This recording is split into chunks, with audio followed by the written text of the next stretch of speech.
Hello, my name is Amanda Beebe, and today we will be talking about gentrification of school districts. Okay, so let's start with what is gentrification? Gentrification is stated as being the process of turning a low-income area into a middle-class area that brings in modernized buildings and businesses that are suitable for the middle and upper-class working youth. Now, this process normally takes place in bigger cities. So if you're on the East Coast, you would see like New York City, Washington, D.C. If you were in Middle America, you might see like Chicago. And if you want to go to the West Coast, you would see like Oakland or Portland. Now, the meaning of gentrification comes from Europe, indicating gentry. Gentry was coined in the 1500s, meaning wealthy people or people of high social status. What is the process of gentrification? Okay, so gentrification is not a quick process. It actually is a lengthy one, and it could actually take several years before you see its effects. Now, gentrification comes in stages. The first stage is when contractors come in with sweat equity to start the improvements of the gentrifying process. Now, the sweat equity is when the contractors come in with their own money and use their own labor. Okay, so once the sweat equity has been dispersed and renovations are underway, it draws in more corporate developers and real estate brokers to continue the process. Now, on the second stage of gentrification is when the lower class start to be displaced along with the originals with the sweat equity. Now, once the lower class start to be displaced, the middle class families start to move in. So, what are the effects of gentrification? Now, here is a small list. These are not all the effects, it's just some. We have a rent increase, a rise in property taxes, an increase in property values, school choice program, low-income families are displaced. We have cleaner streets. It alters the dynamics of the community, and it does lower crime rates. Now, the top three, the rent increase, the rise in property taxes, and the increase in property values, is what displaces the low-income families. Because the property taxes rise, so does the rent. And the rent can increase upwards to 50%. So if you were paying $800 a month previously, you would now be paying $1,600 a month. But this just doesn't affect renters, it also affects homeowners. So all homeowners are excited when property values go up. It's the property taxes that hurt them. So when the property taxes rise, they can no longer afford it with their mortgage, so they're forced to sell. Now, gentrification does lower crime rates, but there's no correlation between the low-income families moving out and lower crime rates. What happens is there's more money being poured into the community, so there's more money for public services like police and EMS, and then you also have more money for the community for like parks and things like that. You do get cleaner streets, and it does alter the dynamics of a community. So we can talk about a neighborhood inside of Washington, D.C. There was a church that had been standing for over 100 years. It always had a high number in their congregation. But when gentrification took place, the lower class families were moving out, but the middle class families that were moving in were not attending that church. So the congregation grew smaller and smaller to the point that they actually had to close their doors. Now, if you look here at the bottom of the screen, it says National Community Reinvestment Coalition, the NCRC. It states that from 2000 to 2013, around 1,000 neighborhoods in 935 cities and towns have been gentrified. In 230 of those neighborhoods, rapidly rising rents, property values, and taxes forced more than 135,000 residents to move away. Before we get into school districts, I wanted to show pictures of before and after gentrification. I believe it is important to know how gentrification works in order to know its effects. Now, if we look at the picture on the left-hand side, it says a vegetable garden and Joe's Pizza. Below that, it says groom. Now, this is in New York. The vegetable garden, this is both the same building. So the vegetable garden, Joe's Pizza, to family-owned businesses. Corporate sponsors bought out that building and made it into Groom. Now, if you look at the top right-hand picture, that is Eric Bowen. He is the last original shop owner on this street. The other shop owners had to move out because of the high rent and the property taxes were unaffordable. Now, in the bottom right-hand corner, this is Pittsburgh. If you look at the picture to the right, it is beautiful and it's very attractive. But you have to think to yourself with the picture to the left of what happened to those people and where were they placed. Now, what happens to a school district when the community around it has been gentrified? Now, gentrification stops at the schoolhouse door. The schoolhouses are not modernized.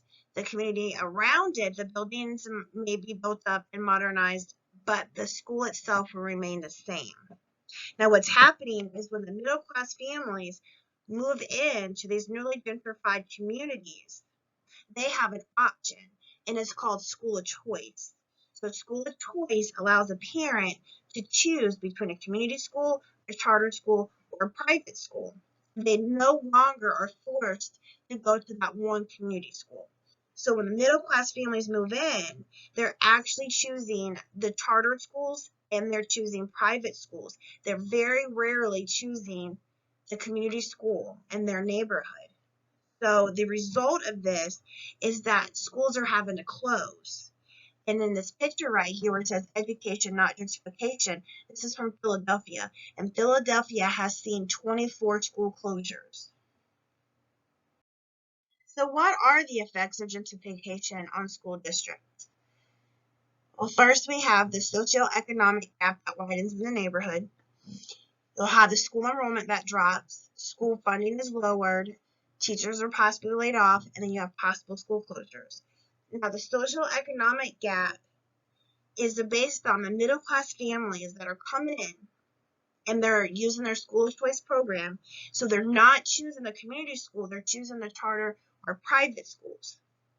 So you can have two students in the same neighborhood, but when they wake up in the morning, one is being driven to school across town, the other one is catching the bus and going to the community school. Now, even though they could even possibly live on the same street, even a possibility from living across the street from each other, they will hardly ever interact because they're on two different social class levels. This is how the social economic gap is widened.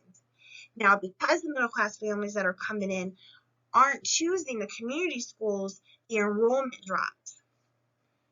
And then the school funding is then lowered. And then you'll get programs that are cut, such as like music and dance. And then because the enrollment drops, teachers begin to get laid off because the student to teacher ratio has now been lowered, so they don't need the amount of teachers that they had before. And then eventually you could possibly see school closures. Now, this says schools with higher percentages of low-income students face a range of challenges that wealthier schools don't. Schools with high percentages of students in poverty are likely to have less experienced teachers and higher staff turnover. And before teaching can even begin, those teachers must also cope with a range of issues relating to their students' families' low income, including lack of adequate clothing, food, or housing. So because the middle class families are choosing the charter and the private schools, and the remaining low income families that remain in the neighborhood and that choose a community school, this is causing segregation and it's segregating students based on their social classes. And researchers found that low-income students were more likely to drop out of school when they grow up in communities with gaps in social classes within their neighborhood. Researchers also suggest that access to high-quality instructions, seats in advanced courses, admissions into a flagship magnet program or limited resources, and it is possible that these limited resources wind up in the hands of the savviest households. Now, there is a positive side to the gentrification. Earlier, we talked about the crime rates and how the crime rates are lowered in the gentrified areas. Now, high crime rates can affect a student's ability to succeed. But because gentrification lowers the crime rates drop, the student success is often higher. So researchers found that the greatest educational gains were detected by children who have experienced the greatest reduction in exposure to community violence. So what do we know about gentrification? We know that low-income families are displaced based off of rising rent prices, increased property taxes, and increased home values. We know that gentrification does bring in wealthier middle-class residents. We know that family-owned businesses are lost and are replaced by corporate-owned businesses. We know that school districts are segregated based on social classes. We also know that school of choice causes more damage to the community. And we know that school closures are real. But we do know from earlier that crime rates are lowered in gentrified areas, which further houses a student's success. And we also know that because the money that comes into the community, there's other public services. There's parks that are built. There's more grocery stores that are coming in, better options for healthier foods. But the research on gentrification has not caught up to the effects of it socially and within school districts. The research on gentrification is not absolute. You have negatives and you have positives.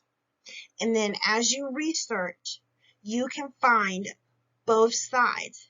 It's as if gentrification sits on a fence and you have to choose which side of the fence that you fall on. I myself believe that the negatives of gentrification outweigh its positives. You would have to decide for yourself what side of the fence you fall on.